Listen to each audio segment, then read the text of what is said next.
Thank you so much. And I would love to end this meeting, although I don't want it to end because I am living my best life every day and it changes every day, with some teachings. The first one is from my grandfather, who was Mi'kmaq. And he said to me, if you were to walk 100 miles, how much would you want to carry? And I thought about it and I thought, how much can I shove in my backpack and my purse? And he looked at me and he said, no, little one, how much will you carry up here if you were to walk 100 miles, pointing to his head? And I thought about it, and it just reminds us not to carry what is not ours to carry and to let it go. For my grandmother, who was Haida, she gave me some wonderful teachings.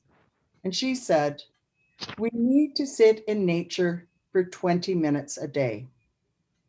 And I think about that as I sit at Zoom to Zoom, back-to-back meetings in my apartment, not being able to walk to the office and be in nature. So I think, oh, I have a beautiful, small balcony. I grow my medicines. I have hummingbirds. That can be my nature.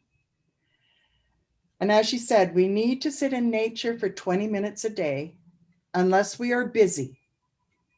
And then we need to sit in nature for 60 minutes a day.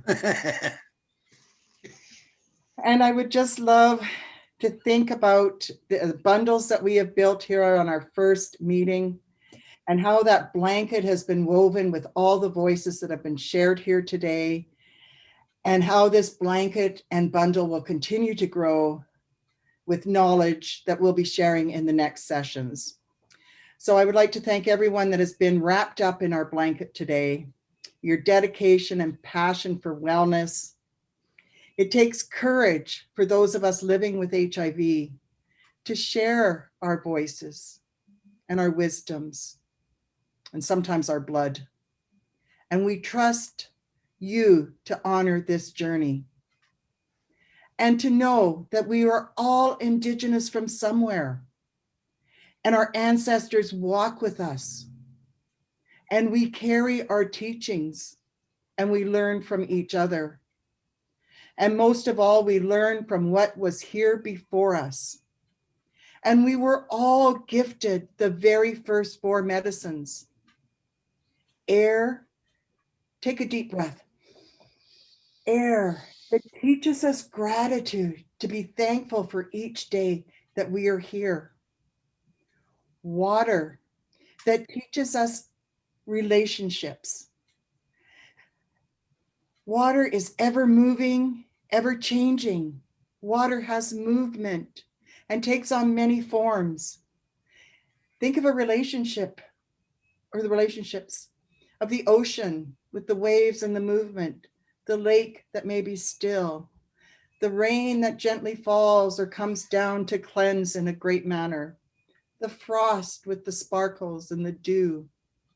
Water is also our tears, which can be salty or sweet, and the snow that carpets the land, which is beautiful.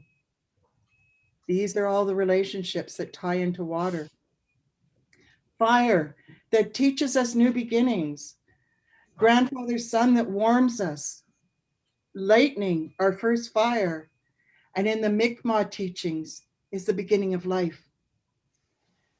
Earth that teaches us responsibilities to ourselves, to our families, to all others, and all that is on Mother Earth, from the grandfather rocks to the trees, to the plants, the winged ones, the finned ones, the crawlers, and especially our four-leggeds.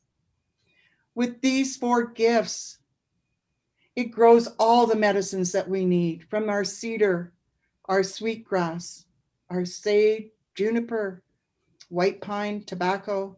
It grows our foods and our berries. Without these 4 first gifts, we would not be here. I ask us to remember to do our work in a good way, with courage, dedication, and passion.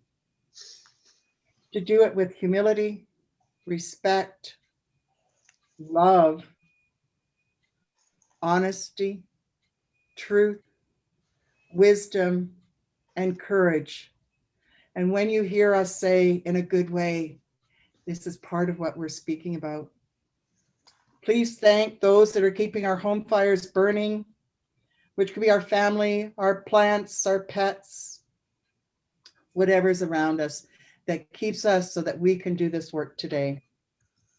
I give thanks to everyone that was here, all the work that was done. Thank you, all my relations, we Ellen.